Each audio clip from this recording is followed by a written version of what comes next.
Malam dok. Agak turunan. Nah. Malam dok. Malam Ya, dok. dok, situ aja dok. Siap. Udah om. Gimana? Om nggak tuh. Oke om Biring. Dokter Biring. Om Biring. Dokter Biring. Mulai mengantuk kayak ya. Capek betul. Gimana bang? Ya alhamdulillah tadi istri aku pemeriksaannya berjalan lancar. Kita sebagai warga negara yang baik, yang taat hukum, kita memenuhi klarifikasi dari penyidik dan alhamdulillah semuanya berjalan lancar. Ada beberapa pertanyaan kita jawab juga karena semua data-data yang kita kasihkan pun sesuai dengan produk-produk yang mempunyai izin edar dan lain sebagainya. Jadi nanti mungkin selengkapnya boleh dengan Bapak Giring dan tim kita. Berapa pertanyaan tadi? Aku lupa karena yang ditanya istriku. Adalah. Corona apa ya dok? Ya udah, kita jawab ya. Nanti biar Bang Giring aja yang Ya, jawab oke. karena kita baru pulang kerja langsung ke sini jadi lumayan Tapi capek. tadi datang jam berapa dok? Tadi sebenarnya sore kita datang cuma kita buka dulu. Kebetulan saya puasa jadi buka puasa dulu baru ke sini. Ya. Boleh dilanjut dengan Bang Giring. Dilanjut sama Bang Giring. Terima kasih ya. dok. Ayo Pak Robert.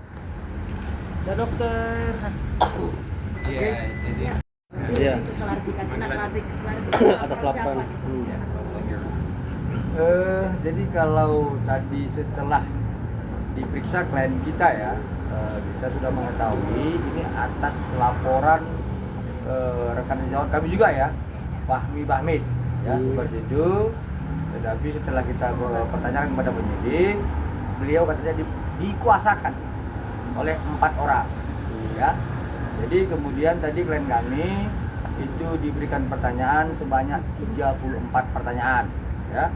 Lalu itu hanya sebatas yang mengarah kepada soal legalitas daripada produk klien kami.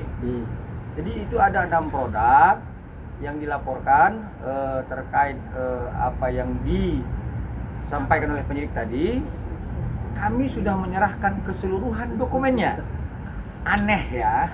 Jadi ada laporan yang kemudian dituduhkan katanya tidak mempunyai izin edar, tapi kami dapat membuktikan bahwa hari ini keseluruhan produk yang dilaporkan itu lengkap kami bawa dokumennya. Ya, jadi kalau kemudian ada ya yang terus mencari-cari kelemahan, kesalahan klien kami, teruskanlah, nggak apa-apa. Hukum akan berjalan, tetapi banyak-banyak berdoalah ya. Dan hati-hati karena kita kan sudah tua seperti itu. Jadi saya harap ya kawan-kawan ya dari media, masyarakat juga dapat menyampaikan bahwa hari ini kami hadir hanya sebatas untuk klarifikasi. Jadi kalau tadi saya bilang belum ada panggilan resmi, memang belum ada. Ini undangan, itu beda gitu loh. Jadi tolong dipahami lah gitu ya. Kami diundang untuk mengklarifikasi dan kami berikan keseluruhan dokumen terhadap produk klien kami. Tidak ada yang tidak memiliki izin edar sebagaimana ketentuan Peraturan PPM nomor 21 tahun 2002. Clear ya?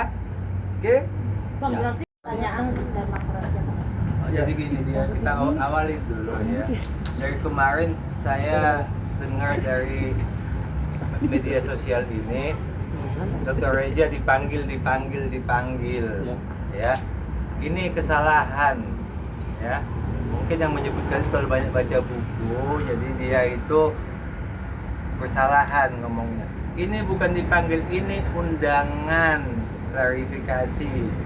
Bedanya undangan klarifikasi, kalau dalam undangan klarifikasi itu kepada yang terhormat Dr. Reza. Itu kalau undangan. Kalau panggilan, saudara ini silakan datang untuk diperiksa. Itu panggilan. Jadi harus ada bedanya panggilan dengan undangan ya. Dalam hal ini dia masih lidik ya. Masih lidik itu adalah awal daripada pemeriksaan atas laporan polisi ya. Di lidik inilah nanti dilihat apakah yang dilaporkan itu adalah suatu tindak pidana. Kalau memang tindak pidana, naik ke penyidikan. Jadi sidik. Di tingkat sidik lah ditentukan, dicari lagi siapa pelakunya. Itu ada tahap-tahapannya ya. Dalam hal ini setelah kita menghadap penyidik tadinya, diminta semua data-data untuk dilengkapi dan kita lengkapi. seperti data legalitas Dr. Reza, kita lengkapi legalitasnya. Diminta lagi legalitas daripada klinik-klinik yang ada, itu ada 8 klinik ya. Legalitasnya semua ada 8 klinik. Kemudian legalitas daripada produk semua diperiksa, itu juga legalitasnya lengkap ya. Ada NA ya, NA itu BPOM-nya, ada izin edarnya ya, ingredients-nya semua jelas ya, sehingga tidak ada yang menyimpang dari ingredients-nya dan sesuai dengan tidak ada over claim itu tidak ada. Zat-zat berbahaya juga tidak ada karena BPOM sudah memeriksa dengan teliti ya, komposisinya itu juga sudah diperiksa dengan teliti. Itu kan ada variabelnya, ada tidak persis sama tapi ada angka yang variabel, bisa naik turun sedikit-sedikit, itu ada. BPOM sudah periksa semua. Jadi legalitas daripada Dr. Reza, legalitas daripada klinik, legalitas daripada produk semua sudah kami sampaikan dan semuanya lengkap ya. Itu untuk pemeriksaan hari ini. Mungkin untuk Berarti klarifikasi terkait apa? Laporan yang siapa? Fahmi Bamid sendiri atau diwakilkan dari Nikita Mirzani ke Fahmi Bamid? Kalau menurut penyidik ini ada 4 orang ya, 4 orang menguasakan kepada rekan sejawat kami Fahmi Bamid ya. Jadi kemudian sebenarnya ini laporannya ini dari Bareskrim ya, kemudian dilimpahkan ke Polda Metro Jaya ya. Jadi ya sudahlah, kalau terus mencari kesalahan apa ya, modus ya seperti Ya, itu. jadi modus. Untuk menghentikan proses laporan klien kami di cyber, terus saja lah kami akan berjuang untuk mempertahankan klien kami seperti Bang, itu. 4 orang itu datanya Atas gimana nama Bang? siapa? Iya. Itu udah masuk materi pokok perkara ya, nanti biar humas ya yang menyampaikan Itu itu yang ya. lebih jelas nanti penyidik yang bisa menyampaikan Ya. nama-namanya. Cuman yang pasti dari pihak Dr. Reza adalah, dari pihak kami adalah, kami hanya membuktikan semuanya legalitasnya ada. Jadi supaya janganlah Dr. Reza ini dipojok-pojokkan seperti ini. Karena walaupun dipojokkan seperti apa, kebenaran itu akan muncul. Dibuktikan dengan legalitasnya lengkap. Berarti kalau lengkap dokumennya semua, khususnya dari BPOM ya, BPOM yang punya hak maksimal tentang produk kosmetik ya, BPOM yang paling berhak. Kalau BPOM sudah mengatakan legalitasnya bagus semua, NA-nya sudah ada, jangan lagi dicari-cari siapa-siapa yang dibilang mukanya cacat atau apa. Iya. Ya, sebab yang paling utama itu kalau misalnya dikatakan produknya Dr. Reza itu jelek atau tidak bagus atau ada merkura apa segala macam, saya juga nggak terlalu jelas ya. Seharusnya orang yang terkena imbas daripada yang jelek ini itu harus diperiksa. Bawalah ke dokter kulit, minta keterangan dokter kulit. Ini kami periksa, muka ini rusaknya akibat ini. Ya, jelas. Jadi waktu dibawa ke penyidik, ke polisi, ini loh dokter kulit ini mengatakan mukanya si A, si B ini akibat daripada apa, timbul ini.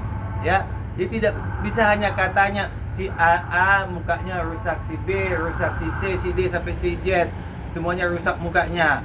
Tapi kenapa dia rusak? Tidak dibuktikan. Bawalah keterangan dokter. Jadi kalau kita misalnya selalu lah, kalau kita sakit kan ke dokter. Izin kerja juga gitu kan. Saya izin bos 2 hari sakit. Perusahaan kan juga tanya, mana buktinya kamu sakit, kan begitu kan? Nah, ini surat dokternya saya sakit. Ya, berarti kamu izin sakit. Sama halnya seperti ini. Kalau dia bilang mukanya cacat akibat kosmetik ini, pergilah ke dokter kulit. Diperiksalah semua. Oh ya, kulitnya ini rusak karena ini. Nah, sampai detik ini kita nggak ada dokumen kedokteran yang mengatakan itu muka betul-betul apa rusak apa nggak tahu. Apa hanya katanya saja. Ya kalau nggak ada bukti kan berarti katanya. Ya begitu ya. Satu lagi tambahan ya, yang agak kami harus sampaikan dengan tegas ya, bahwa tadi penyelidik memperlihatkan kepada kami kapan dibeli dan kemudian memperlihatkan kepada kami produk yang dibeli. Belinya tahun berapa? 15 Maret 2023. Belinya tahun berapa? Produknya tahun berapa? Ngerti ya? Ya, membeli tahun ini dikasih produk tahun ini. Janganlah. Kalau mau cari kesalahan yang akurat dong. Ya, jadi ketahuan banget lah, ya. Jadi ya saya nggak mau terlampau jauh komentar. yang pada prinsipnya adalah klien kami itu dari awal kami sampaikan sejak Februari, kalau ada klien kami mendistribusikan zat yang berbahaya dan tidak memiliki izin edar, buktikan dan laporkan. Dan setelah kami tadi memberikan klarifikasi, aneh bin ajaib, ya, peliknya tahun berapa, produknya yang dilampirkan buktinya tahun berapa, saya nggak tahu. Ya, nanti biarlah penyelidik melalui proses penyelidikannya akan menyampaikan kepada rekan-rekannya. Seperti itu.